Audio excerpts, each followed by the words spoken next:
The Lord be with you. And with your spirit. A reading from the Holy Gospel according to Luke. Glory to you, O Lord.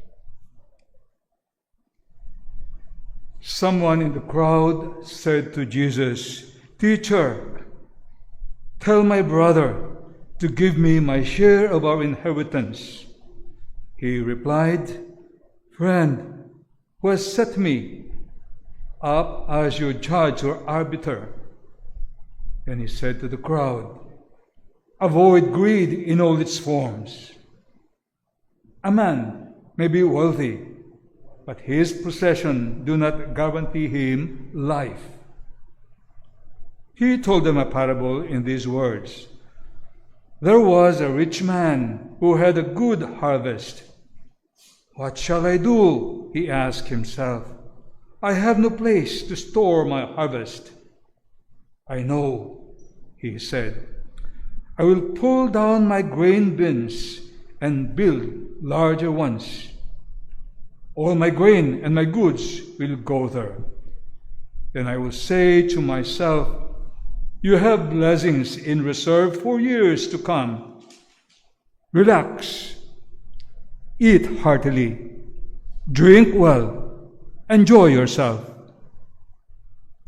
But God said to him, "You fool, this very night your life shall be required of you. To whom will all this piled up wealth of yours go?" That is the way it works with the man who grows rich for himself instead of growing rich in the sight of God.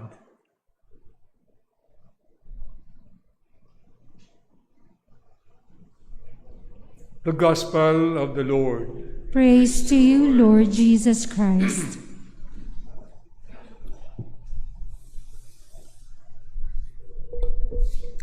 Come, Holy Spirit, bless this unworthy priest that I may share with humility and with the heart and with love, and that people listen with humility, with the heart and with love. Come, Holy Spirit, come, Holy Spirit. Dear friends, we'd like to thank Father Greg Sebastian, SPD from Claveria, Cagayan, our missionary to Taiwan for the past 46 years. Share. Amazing. You're rich in the eyes of God. Mga kapatid, sino po, ito may tatanungin ko sa iyo. Tapatan lang tayo Sino sa inyong mayaman? Pakitaas nga ang kamay. Ayaw magtaas ang kamay mga iba, baka mautangan daw. Marami pong mayaman sa atin. Lahat tayo in fact mayaman. Yung buhay pa tayo ngayong umaga, yung nakakadinig tayo, you have time to pray, you are rich. Hindi lang pera ang kayamanan. Pangalawang tanong naman, sino man dito mga mayabang? Ang hirap po yung mayaman na mayabang. Sana po okay lang mayaman, pero huwag ka lang maging mayabang. Lalong-lalo na po, mayabang ka sa Diyos. You have forgotten that all the money you have, in fact, the very life you have this morning, is from God. This is the gospel today about riches. Sisters and brothers, it's now the month of August. Wow. And I think the Chinese don't like August kasi ghost daw. Ghost month. But you see, mga kapatid, I understand that, especially now sa probinsya po, before the harvest comes in about October, November, 2-3 months before that, so it's about now, are the lean months. Sa Ilocano, gawat, talagang taghirap, waiting for that harvest of the rice. Pero marami po, bago pa dumating ng harvest, nabagyo na, or, ayun, kukunin na rin ang inutangan ng fertilizer, etc. Whether we like it or not, money is very much a part of our lives. So mga kapatid, very simple po ang tanong ngayon. May tanong lang po sa inyo. The gospel tells us today, take care to guard against all greed, though one be rich, one's life does not consist of possessions. Good question. Ang equation mo ba sa buhay mo, may pera ko, kaya ito ako. Yun po ang mali madalas. You identify yourself with your money, your possessions. Mali po. Because you are more important than your money, than your possessions. Your achievements in this world are nothing compared to the blessings you receive. You and I receive from God. Huwag po natin ipagyayabang yung pera natin, kayamanan natin. To God and to people. Kasi po, nakaka-offend po kuminsan, siyempre. Pinapakita mo yung karangyaan mo. No? Nilalagay pa nila sa Facebook kung saan-saan na itong kinain niya, itong bag niya. What for? Nasasaktan mo pa yung damdamin ng iba, napapagalit mo pa yung iba. Mayaman, pero huwag sana mangging mayabang. And so today, I would like to ask you, ito na naman question, anong nasa bulsa mo ngayon? What do you carry in your pocket? Yun. Naku mag-share nga kayo, anong nasa bulsa mo? O Mrs., tignan mo nga yung wallet ni Mr. mo. Patingin yung wallet mo. Anong mga nandyan? Yun. What do you carry in your pocket? And today, I'd like to share with you, well, of course, most of us carry cellphone. Aba, mag-ingat kayo ha. May mga research daw na yung cellphone, kung saan yan malapit, baka doon may radiation, doon nakaka-cancer. Nagtanggalan na ng mga pansa bulsa. Anyway, by the way, itong cellphone, minsan ito nagiging parang, ito ng tanging yaman ng ibang tao. Ito lang palagi. Tanging yaman. Well, cellphone is good for communication. Good. Pero ang nangyayari, cellphone is seclusion. Ako lang, wala akong pakialam sa, nasa dining room ka na, kung ano pang, you are not there. You're not here. So please don't let that happen, that your cellphone makes you secluded. When you are where you are, stay there where you are. Alam po yun, nakaka-offend. I don't know. I feel offended when somebody's just, parang, walang kwenta ka na nandito ka. This is more important. So, please, these are little reminders lang po. Number 2, cellphone is for information. Wow, amazing. Ang dami palang information dito sa cellphone. May napindot ako minsan, di ko alam. Do you have any command? May command. Sinubukan ko. Play soft music. Marami pala. Information is fast. Kaya lang ang problema po, huwag natin gamitin ang cellphone for disinformation. Don't do that. Ang dami pong mga fake news, etc. And number 3, cellphone is for recreation. Di ba? Dami kang mga... Kaya lang, because of that, madalas, wala nang conversion. There are conversions in cell phones if you use it right. So, what's in your pocket? May I share with you po what's in my pocket since I was a little boy. Mama taught me to put in my pocket 2 things. The first one is, Jerry, bring always with you your rosary. And the second one Mama taught me is, bring always your handkerchief. In my left pocket. To this very day, handkerchief and rosary. Si Papa naman, when I was still a little boy, Papa told me to bring, in my right pocket naman, a comb. Yung suklay. Up to now, at least may sinusuklay pa. By the way when I was a teenager, all the way I said, Lord wag naman mag-recede yung hairline ko. God has been faithful. Siyempre may mga vanity tayo. Pero some years ago, sabi ko, Lord, bakit naman dito nawawala na dito yung buhok ko? Sabi nila, ikaw ha? Dito lang naman hiningi mo, hindi mo naman sinabi dyan. Okay, Lord, thank you. So that's it. I come. And one more thing Papa taught me. I don't know if you can relate with this. Papa called it bulsarilo. In the pocket, in the pants, dito sa likod po ng belt area, mayroong maliit na pocket doon. Bulsarilo means pocket, watch pocket. And that's where Papa said, you put there your little money, your bottom line money, bottom line peso, pang emergency. Kasi hindi yan mananakaw. And he said, para makauwi ka, just in case. Enough money so that you can make it back home. Interesting. And this is what I would like to share with you in our journey. Number one, mga kapatid, the rosary. In your journey, please don't forget God. In your journey through this life, yumaman ka man lahat, huwag mong kakalimutan si Mama Mary. Mga iba kasi, punong-puno ang bulsa.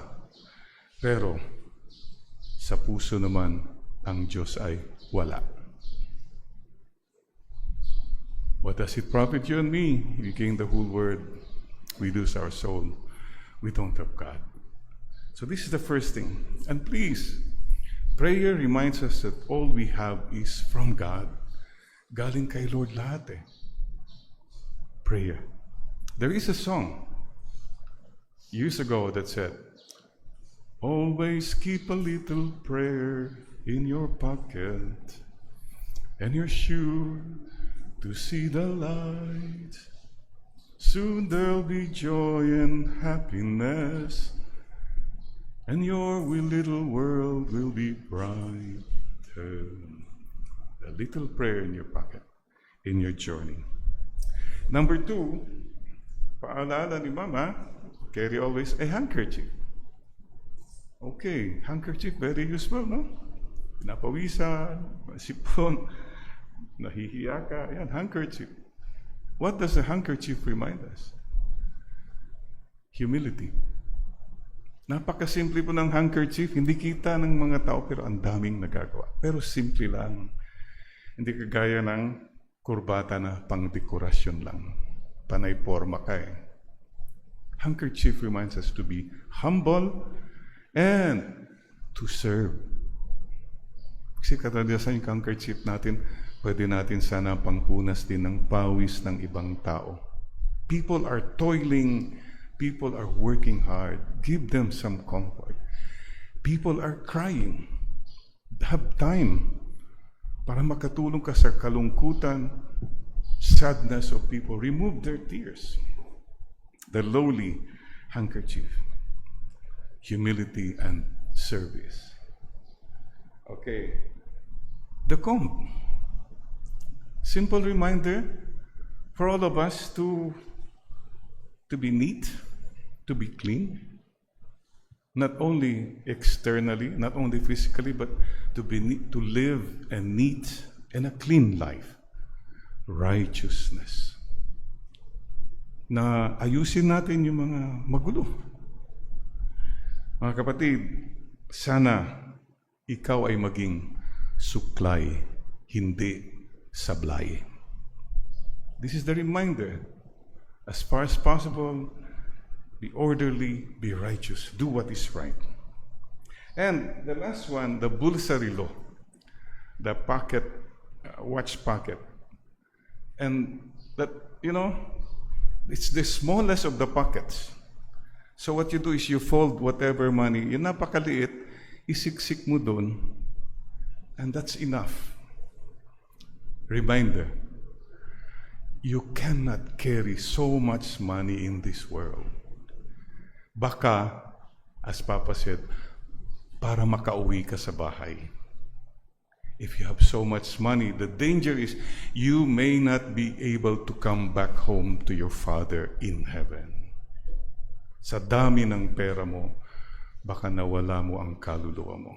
There was much wisdom there. The more I think about it, sabi ko, Papa, bakit, hindi ba bulsa rilo yan? Bakit perang nilagay mong katiting na pera? Wala kasi akong rilo, sabi niya.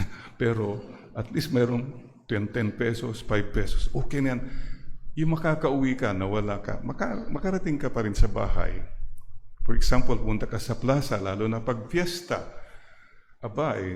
May nadalapos, may natumba kang magtitinda ng mga maniton. Paano mo babayaran yan? Uy, mayroon kang bulsa. That's what it means. Emergency, that you can make it back home to heaven. Sisters and brothers, these are the things that we should always remember. Go back home. And so, dear friends, please don't forget to be careful about money. Because money, number one, can corrupt you. I've seen people who were good, pero nung nagkapera na, nagbago na, iba na ang trato niya. Where is that simplicity, that joy, that spontaneity that money has corrupted this person? Ang dami pong ganyan. Not only, you can tell me stories. Power corrupts. Money corrupts. The character. Dati may passion siya. You have so much passion for life. Well, what happened is, you have so much passion now for money. Everything is about money.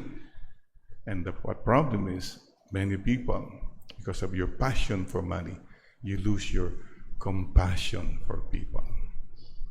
Puso para sa mga tao. Careful. Number 2, of course, pride. Dahil sa pera, mayabang ka na. Makes us pride. And then you look at people, pera lang yan. Father, everyone has a price. There are people who really believe that. Elections, pera lang yan, hindi na kailangan magkampanya. Perahin mo lang mga yan, tapos na. Wow! Etc. Careful. Marunong pong gumamit si Taning ng pera, so be careful. Of course, money can bring you to dishonesty. You ask yourself though, is it worth it all? Is it worth it all? There are some things that are not for sale sa buhay natin. Please don't forget, what is not for sale? Your principles, your friendships, your values. Not for sale. Not for sale. Not everything has a price. And number 2, I've seen also families, friendships, congregations, communities, nag-away-away na dahil sa pera. O kunwari tayo magkakaibigan, alright? We're all here gathered together. We are having attention. Ang ganda ng samahan natin.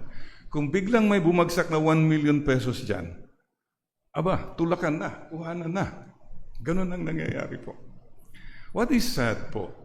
I know some friends who away-away, magkakapatid, nasa korte na nga, umabot na sa korte.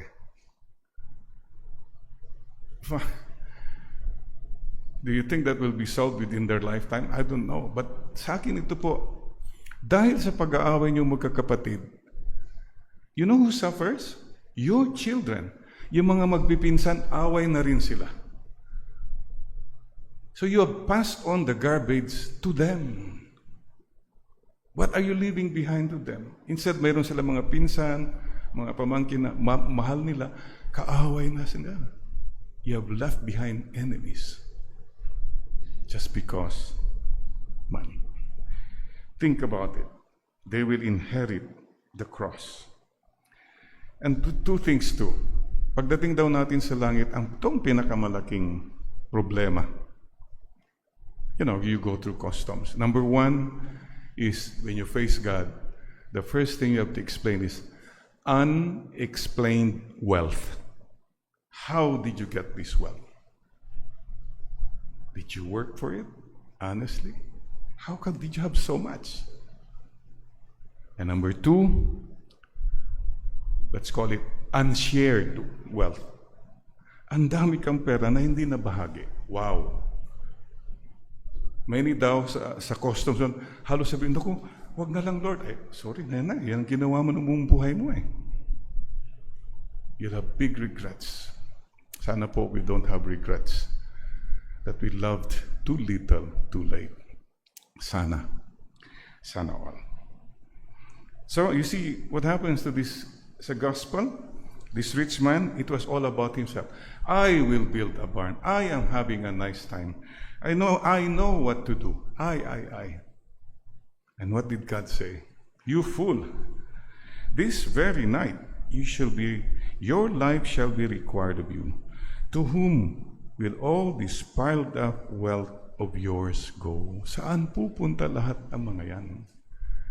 Mga anak mo, mga apo mo, etc. Pag-away-awayan pa yan. Sana po, use your money for your salvation, not for your condemnation. Ang hirap pala maging mayaman, ano? Okay, dear friends, may I salute though, there are people who are rich and rich in God's eyes. Sino po mga ito? Those who are not filthy rich. Ibig sabihin, yumaman hindi dahil sa masamang paraan. Hindi nagnakaw, hindi pumatay, andaya. You are rich, okay. That way, good. Number 2, there are people who are not proudly rich. Mayaman pero napaka-humble. I'm so humbled to meet such people. Mayroon naman mga taong ikukuha nila agad, paparamdam nila sila, yan ang nakaka-humiliate yung mga ganun. There are people who humble us and there are people who humiliate us because of their wealth. And there are people who are selfishly rich. Yung hindi nagbabahagi. But there are people who are also very sharing. And there are people who are godlessly rich. Walang Diyos. And there are people who are so godly, even if they are very rich. Lord, we pray this prayer to the Lord, and this is our hope. Today we pray with Ezekiel what the Lord said. I will give you a new heart and remove from you a heart of stone and give you a heart of flesh. Sana, Lord, ang puso namin hindi maging bato. So, dear friends, in the end, reminders lang. Number 1, don't make money your God. Huwag mong gawing Diyos ang pera. God is God. Number 2, your worth is not your money. I'm worth this much, so this is me. You are more than your money. What will happen? Pandemic, with all your money, nakita natin, wala naman pala magawing pera. Or, your worth is not your office. Nung panahon mong may office ka, hey, that's not you. There's still a person in you. And remember this, there are things that money cannot buy. For example, money can buy a house, but not a home. Money can buy companions, but not true friends. Money can buy medicines, but not health. Alam na po natin yun. Money can buy you entertainment, but not happiness, etc. And there are things that are not for sale sa buhay natin. Another reminder for all of us is when God raises your standard of living, you raise your standard of giving. Ang taas mo na, pag magbigay ka pa rin katiting, may sama pang simangot at galit. God loves a cheerful giver. So Lord, increase the love in our hearts, not just the money in our hands. This is our prayer. And there is happiness, true happiness in sharing, not in hoarding. piled up wealth, hoarding. And there's true happiness in giving, not just in getting. So I pray for all of you, my brothers and sisters, for all of us, especially in mga nagbo-birthday. May God give you more years to serve and to love. More blessings to share with others. And more mission for the Lord and for the Blessed Mother. Sisters and brothers, be generous. Life is short. Sana po, we have no regrets in the end that we loved too little, too late. And today, may I also remind you, we Filipinos are rich. The missionaries here, Father Greg here will tell you, Filipinos everywhere. Number one, ang anong yaman natin? Faith. Phil Mission Sunday. Missionaries going there. Everywhere. You go, any church in Europe, may madidinig kasi ba? Filipino. Choir kung ano. We have to have faith. Number two, our family. Our family values are very strong. Yaman yan ang Filipino. And number three, our freedom. Let's treasure our freedom. Let's not allow anyone destroy this wealth natin. Our faith, our families, and our freedom. Yes, we bow our heads as we thank God, our Father, so generous. Help us also to be generous to you and to our brothers and sisters. Help us to be like Mama Mary, simple, poor, and humble, yet very, very rich, very happy, full of grace, full of joy. Amen. I shall pass through this world but once. Therefore, whatever kindness or goodness or love I can do, let me do it now. Let me not neglect, defer, or postpone it, for I shall not pass this way again. Amen. Amen.